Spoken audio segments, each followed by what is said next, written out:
ஆட்டுக்கறி குழம்பு செய்ய தேவையான பொருட்கள்: கடுகு, கருவேப்பிலை, பச்சை மிளகா, லவங்கம், கொத்தமல்லி தழை, சால்ட், உப்பு, அப்புறம் மசாலாக்கு சின்ன வெங்காயம், பூண்டு, சிவப்பு மிளகாத்தூள், தனியாத்தூள், பச்சை மிளகா, தேங்காய், இஞ்சி, பூண்டு எல்லாம் அரைச்சி கூட்டை ஆட்டி எடுத்துட்டு வந்திருக்கோம். இப்போ சமையல் ஆரம்பிக்கலாம். கடலை எண்ணெய் ஊற்றிக்கலாம்.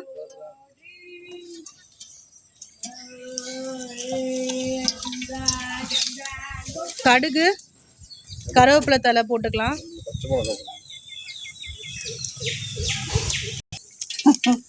ஆட்டுக்கறி நல்லா சின்ன சின்னதாக கட் பண்ணி எடுத்து வச்சிருக்கோம்.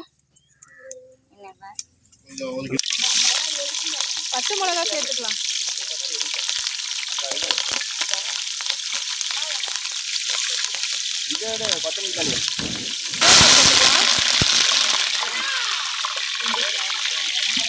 பூண்டு சேர்த்துக்கலாம்.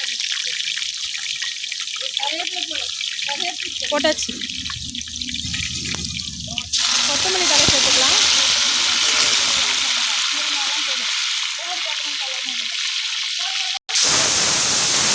மசாலா சேர்த்துக்கலாம். இது நல்லா இருக்கு. கரண்டி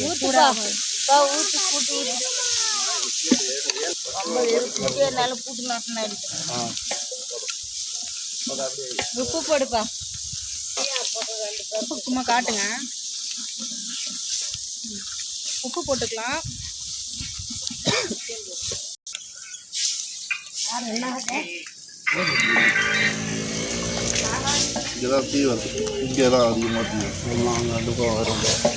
கொஞ்சம் உள்ள தள்ளணுமாம்மா கட்டை. கம்முன்னு பிடிச்சிக்கா. எப்படி கம்முன்னு பிடிச்சிக்க நான் கொட்டுறேன்.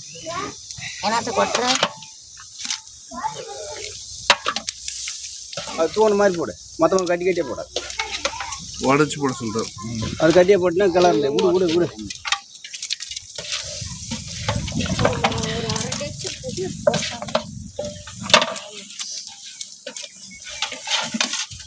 தம்மு கட்டணும்ல இப்போ கறியா புடிய நான் தான் அள்ளி போடுறேன். கறி எக்கும் போதே அப்படியே நல்லா கலரணுமா? கறியாயிரும். அப்படியா? கறிடா என்ன அது? அப்படி இது கறி ஆகும்.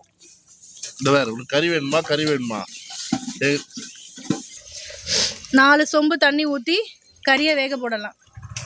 உப்பு கல் உப்பு வந்தால் கச்சிதமாக தெரியுது. இவ்வளோ உப்பு போட்டால் சரியாக இருக்குது. இதில் ஒன்றுமே தெரியல. சேர்த்துக்கலாம். அது என்ன எனக்கு சிக்க மாட்டேன். அது ஏன்னா இவ்வளோ குழம்புக்கு போடுற உப்பு அது நம்ம வச்சுக்கிற உப்பு கல் உப்பு தான் போடணும். ஒரு பாத்திரம் வச்சு மூடிடலாம். கறி நல்லா ஒரு 20 நிமிஷம் 1/2 hour வேகட்டும். கறி நல்லா வேகட்டும். ஒரு பாத்திரம் போட்டு மூடி வச்சுருக்கோம். ஒரு 1/2 hour நல்லா கறி வேகட்டும்.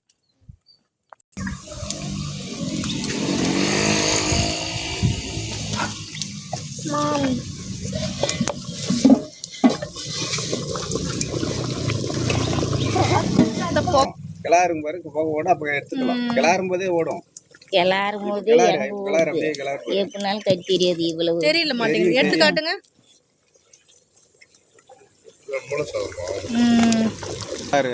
கரண்டி விட்டு தூக்கும். அதான் அந்த அவங்க தட்டு வச்சு விசிறுவானுங்க. இப்பதான் தெரியுது எனக்கு.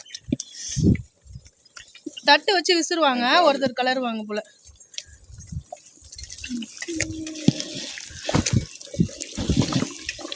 எடுத்து காட்டுங்க. எடுத்து அப்படி தூக்கணும்னா அவன் கையை பெருங்கையா இருந்தா தூக்கினா தெரியும். கரண்டி ஜல்லி கரண்டியா தான் தெரியும். பெரிய கரண்டி